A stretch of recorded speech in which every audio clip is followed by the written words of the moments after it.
வணக்கம். தமிழ்நாட்டுல கலைஞர் மகளிர் உரிமை தொகை திட்டம் பத்தி ஒரு சூடான முக்கியமான அப்டேட் வந்திருக்கு. சமீபத்துல திமுக நிர்வாகிகள் கூட்டம் ஒன்று நடந்துச்சு. அதுக்கப்புறம் இந்த திட்டம் சம்பந்தமா சில பரபரப்பான தகவல்கள் வெளியாயிருக்கு. வாங்க அது என்னன்னு கொஞ்சம் ஆழமா பார்க்கலாம். இப்போ எல்லார் மனசுலயும் ஓடிட்டு இருக்கிற முதல் கேள்வி இதுதான் நினைக்கிறேன். உரிமை தொகை வாங்குற பெண்களுக்கு நிஜமாவே 5000 ரூபாய் அட்வான்ஸா கொடுத்தாங்களா? இது எப்படி, எதற்காக கொடுத்தாங்க? வாங்க தெரிஞ்சுக்கலாம். ஆமாங்க. வந்திருக்கிற தகவல் படி பெண்களுக்கு ஒரே பேமெண்டா 5000 ரூபாய் கொடுத்தப்பட்டதா சொல்லப்படுது. இது மாசம் மாசம் வர்ற அந்த 1000 ரூபாயை விட வேற ஒரு ஸ்பெஷல் பேக்கேஜ் மாதிரி. சரி, இந்த 5000 ரூபாய் கணக்கு எப்படி வருதுன்னு நீங்க யோசிக்கலாம். இந்த ஸ்லைட பாருங்க, ரொம்ப சிம்பிளா புரியும். வரப்போற பிப்ரவரி, மார்ச், ஏப்ரல் மாசத்துக்கான 3 மாச உரிமை தொகையை, அதாவது 3000 ரூபாயை முன்பணமா கொடுத்திருக்காங்க. அதோட ஒரு சம்மர் ஸ்பெஷல் பேக்கேஜா ஒரு 2000 ரூபாயும் சேர்த்திருக்காங்க. ஆக மொத்தம் 5000 ரூபாய். இந்த எல்லா அறிவிப்புகளுக்கும் வாக்குறுதிகளுக்கும் பின்னாடி ஒரு பெரிய இயக்கம் வேலை செய்து, அதுக்கு பேரு தான் வெல்லும் தமிழ் பெண்கள். இந்த புதிய கேம்பெயின் தான் இப்போ நடக்கிற எல்லா விஷயங்களுக்கும் ஒரு டிரைவிங் ஃபோர்ஸா இருக்கு.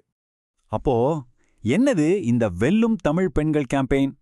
ரொம்ப சிம்பிளா சொல்லணும்னா, அரசாங்கம் பெண்களுக்கு கொண்டு வந்த நலத்திட்டங்களை கடைசி மட்டம் வரைக்கும் ஒவ்வொருத்தர்கிட்டையும் கொண்டு சேர்க்கறதுக்காக ஆரம்பிச்ச ஒரு புது முயற்சி இது. ஓகே, அப்போ இந்த பிரச்சாரத்தோட கட்டமைப்பு எப்படி இருக்கு? இதோட உண்மையான நோக்கம் என்ன? வாங்க அதை பத்தி இன்னும் கொஞ்சம் டீட்டெயிலா பார்ப்போம்.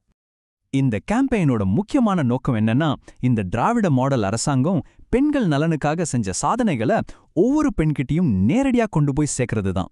இதன் மூலமா ஒவ்வொரு பெண்ணுக்கும் அவங்களுக்கு என்னென்ன பலன்கள் இருக்கு, என்னென்ன திட்டங்கள் இருக்குங்கிறத புரிய வைக்கிறது தான் இவங்களோட இலக்கு. இந்த பிரச்சாரத்தோட அமைப்புல தான் ஒரு சுவாரஸ்யமான விஷயம் இருக்கு. இவங்க ஒரு மாதிரி ஹைப்பர் லோக்கல் அப்ரோச்சை பயன்படுத்துறாங்க. அதாவது முதல் ஸ்டெப்பா மாவட்ட செயலாளர்கள் பெண்கள் லிஸ்ட்டை கொடுக்கறாங்க. அதுக்கப்புறம் ஒவ்வொரு பூத்லையும் 10 பெண்கள் கொண்ட ஒரு ஸ்பெஷல் டீம் ஃபார்ம் பண்றாங்க. அவங்களுக்கு ட்ரைனிங் கொடுத்து அவங்க மூலமா வீடு வீடா போய் திட்டங்களை விளக்குறாங்க. சரி, இவங்க எந்தெந்த திட்டங்களை முக்கியமா ஹைலைட் பண்றாங்கன்னு பார்க்கலாம். முதல்ல கலைஞர் மகளிர் உரிமை தொகை திட்டம், அப்புறம் பெண்களுக்கு இலவச பஸ் பயணத்தை தர்ற விடியல் பயணம் திட்டம், அடுத்து வேலைக்கு போற பெண்களுக்காக தோழிகள் விடுதிகள், அப்புறம் காலேஜ் படிக்கிற பொண்ணுங்களுக்கு உதவுற புதுமை பெண் திட்டம். இந்த 4 திட்டங்கள் தான் இந்த பிரச்சாரத்தோட மையமா இருக்கு. இதுவரைக்கும் நடந்த விஷயங்கள் ஒரு பக்கம் இருக்கட்டும். இப்போ எதிர்காலத்தை நோக்கி ஒரு பெரிய வாக்குறுதியும் இந்த பிரச்சாரத்துல முன்வைக்கிறாங்க. அதுக்கு பேரு திராவிட மாடல் 2.0. இதுல ரொம்ப முக்கியமான வாக்குறுதி என்ன தெரியுமா? இப்போ மாசம் 1000 ரூபாயா இருக்கிற இந்த உரிமை தொகை எதிர்காலத்துல, அதாவது திராவிட மாடல் 2.0 வந்த பிறகு மாசம் 2000 ரூபாயா உயர்த்தப்படும்னு சொல்லியிருக்காங்க. இது ஒரு மிகப்பெரிய அறிவிப்புன்னே சொல்லலாம். ஆமா, இந்த நம்பரை நல்லா ஞாபகம் வச்சுக்கோங்க.